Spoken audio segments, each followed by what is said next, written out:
Welcome, sports fans! It's time for Sunrise Sports with Kevin Chrisom and Spencer Smith. Join them as they cover the wide world of sports. Now get ready, sit back, and relax as Kevin and Spencer take the field. Good morning and welcome into yet another edition of Sunrise Sports right here on WROL 950 AM. I'm Kevin Chrisom. Spencer down at the Cape this week. We've been flip-flopping schedules. I've been away, Spencer's been away, but we're going to try to get that back next week. We'll be live next week. We're pre-recorded today. Patrick Shelby is back for another edition. Patrick, how you doing? I'm doing good. It's good to be back. Good to see you again. Last time you were in here, we were talking MLB trade deadline, and boy, that was an interesting trade deadline we saw. A lot of moves in the MLB, but that's a story for a different time. But today, on today's show, we're talking with Tyler Boronski. He covers the Atlantic League, independent ball. Don't know what the Atlantic League is? Well, Tyler's going to tell us all about it. Tyler, thanks for joining us today. Yeah, no problem. Thanks for having me on. Absolutely. So let's get right to it. What exactly is the Atlantic League? We'll talk about standings. I know you have a great YouTube channel. You've interviewed a lot of players with MLB experience. But for our listeners that don't know what this league is, can you give us some insight on it? Absolutely. So the Atlantic League is the independent minor league. So basically all the teams in the league are not affiliated with a major league team like AAA ball or AA, single A. But it's a league where a lot of guys players from affiliate ball, they come to the independent league like the Atlantic League for various reasons, injuries, they got released, no roster spots, various reasons. And it's just basically another chance for them to play in professional baseball in front of a lot of scouts and hopefully work their way back to the major league. So it's a pretty competitive league, and a lot of major league guys go there for another shot. Now, how many teams in the Atlantic League? So we have 8 teams currently right now. Wow.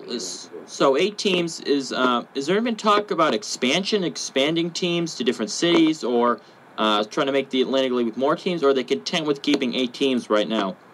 I think 8 teams is a number that they like.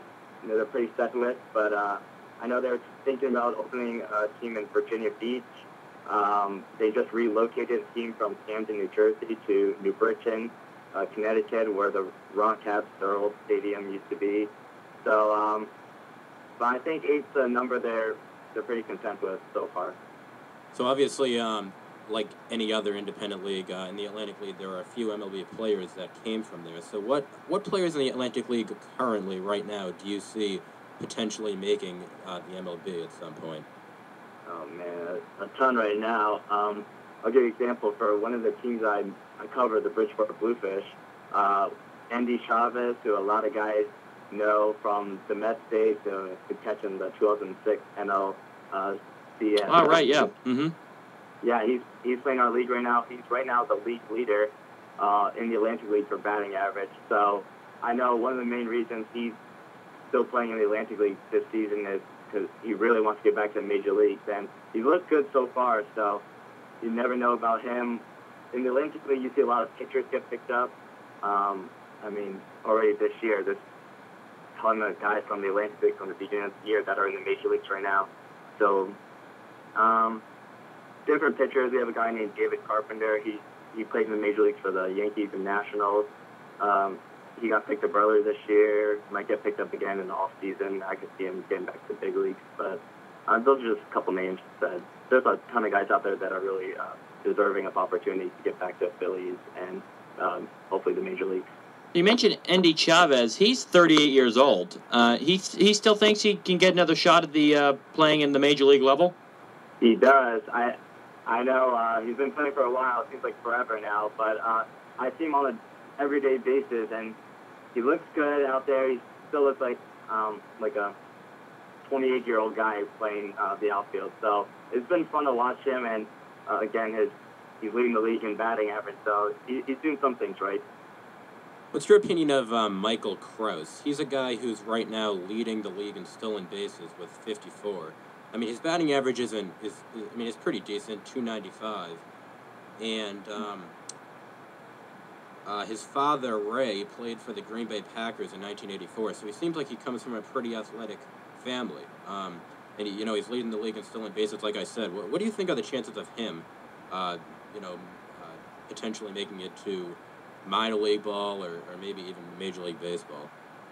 I mean, he's having a good season. Krause, he started the year with the Lancaster Barnstormers. I know he wasn't getting much playing time over there with their team, so he got traded to the New Britain Bees, where he's starting every day. But no, he's a solid outfielder. I just saw him last week, actually, in New Britain, and definitely see the stolen base threat. I'm pretty sure he stole like 3 or 4 bags off Bridgeport, just like in that series alone. But big guy, has some power, and like you just said, he's a very athletic player. So you never know, maybe, hopefully, for him. Now, you mentioned, as we mentioned, you have a YouTube channel which has a big following. You said you've been mentioned a lot, or a few times on ESPN, SB Nation, CBS Sports, NBC Sports. What has intrigued you to cover the Atlantic League? What is it that you like about it so much? I just love it. It's like in the name, it's independent. They're not attached with one like affiliate team. Guys come in and out. Guys who I've watched on TV many times before. I get to see them in like a smaller environment. Like the ballparks aren't that big in the Atlantic League. Maybe like range from 5,000, 8,000 seat capacity. So you get to see guys who've seen the big league work every day, grind to get another shot at the major leagues again, and you get that like one-on-one connection with the players. So it's just pretty cool to see for me personally, just being a high school kid, seeing guys they watch on TV and seeing them in person and seeing how they work. It's pretty cool, the Atlantic League. Yeah, I really don't know too much about independent league, but you know, obviously, and if you look at, you know, professional baseball, you have single A, double A, triple A. You know, they all have their levels, and in single A, they've got a bunch of different levels there. Are there different levels of independent league? Like, is the Atlantic League kind of like at the same level as any other independent league, or do they all have different levels? I've always been curious about that. Yeah, that's a good question. People say the Atlantic League, that's like the jewel of independent ball. Competition-wise, stadium-wise, everything. That's the top of the tier. They compare that to basically AAA ball, really, the Atlantic League. But you got other leagues out there, American Association, the Can-Am League, the Canadian American League, and Frontier League.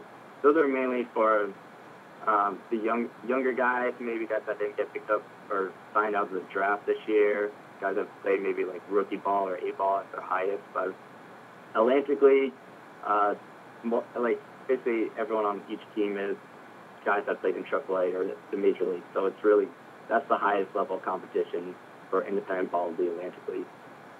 I was reading about the Bridgeport Bluefish earlier. Roger Clemens, Paul O'Neill, Pete Rose, Jenny Finch, all guest managers of that team. What can you explain? What can you tell us about their role as guest managers? What does that really mean? Because those are some pretty big names in the MLB world. Yeah, it's something the Bluefish have become known for, the guest managers. And actually today, I won't be able to make the game, but they're having some wrestling legends, NWO. I'm not big on wrestling. So no, neither are we. Yeah, so apparently they're big, but their guest manager roles, they always talk before the game with all the players. A lot of the players already probably have connections with them already, so they kind of know them. But during the game, they're coaching third base, because in the Atlantic League, the manager also coaches third base.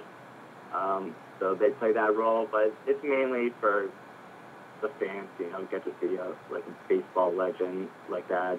They signed a lot of autographs, photos, but yeah, it's just it's always fun when a guest manager comes, see a baseball legend like that at the independent parks.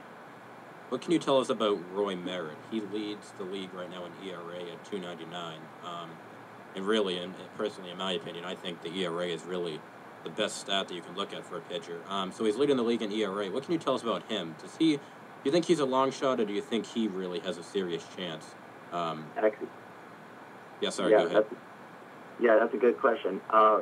I'm very happy for Roy, because he actually just got signed by the Los Angeles Dodgers and went to AAA with them, I think, last week. And he hasn't been in affiliate ball since 2011, so he's been in this league for a few years now. But Roy's always been a real good pitcher. He's a lefty pitcher, and he has a lot of different arm angles that he throws from. I've seen him pitch a ton. But one thing about Roy is he's always good in the playoffs. I think last year for the Somerset Patriots, he was their ace pitcher, and they won the championship last year. And really, I think he won MVP for the series as well. So he's a really solid pitcher, Roy. Good in the playoffs, and I wish him the best. Hopefully, I think he's got a chance, actually, hopefully, to get to the major leagues with the Dodgers or whatever team. Now, you've done a lot of interviews, but we'll talk about that more towards our first half and then transitioning into the second half. But I want to start off talking about one of your interviews with Dan Johnson. Patrick, and as Red Sox fans, we remember Dan Johnson on that fateful September 9th in 2011 when the Red Sox were playing the Orioles, Rays were playing the Yankees. Red Sox, of course, were at the end of their September season and their September collapse, and the Yankees were up about, I think it was 7-0 in that game.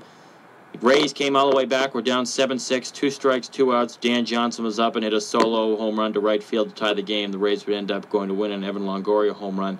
Red Sox would lose in Baltimore, and the Red Sox would not make the playoffs, and that transpired into a off-season of change. Terry Francona was fired, Theo Epstein left, and they brought in Bobby Valentine, and you know what happens there. But you talked to Dan Johnson, who originally was a first baseman, DH kind of guy, transition into a pitcher. Where did that transition come into, and how did he do in Atlantic Ball? Because I believe he was just signed by the Dodgers. Correct. So, yeah, Dan decided to come to independent ball this year. He started the year with Bridgeport. One of his main reasons he told me in the interview, if you watch it, said he felt his time as a position player was, getting limited. You see the teams down in the major leagues, they're not really looking for, like, a platoon guy like Dan would be now. And so he felt, he's had success. Apparently he's had success in, like, bullpen sessions with Knuckleball. Some coaches he had before told him to give it a shot and that it might be worth pursuing. So I guess this year he felt it was the year to pursue it, and it's worked out for him so far, seeing that he got signed by the Dodgers. And I know he's been working real hard on improving his craft, and he worked with Jesse Litch, our pitching coach in Bridgeport, for the time he was here. So he's definitely, I saw all 5, I believe he made 5 starts with Bridgeport this year. I saw all 5 of them. He improved by the 5th start, way better than from his first start. So, you never know. I wish him the best, and you might see him in the big leagues one day as a knuckleball pitcher. I know Jason Lane, who's a coach now for Milwaukee Brewers, he converted from an outfielder to a pitcher, not a knuckleball pitcher, but it's possible. You never know. Well, that's definitely interesting, especially going through a position change at such a later age in his career, 37 years old. We're talking with Tyler Boronski. He covers the Atlantic League, which is independent ball. We're going to take a quick commercial break. Be right back, asking him more questions and insights. Stay tuned.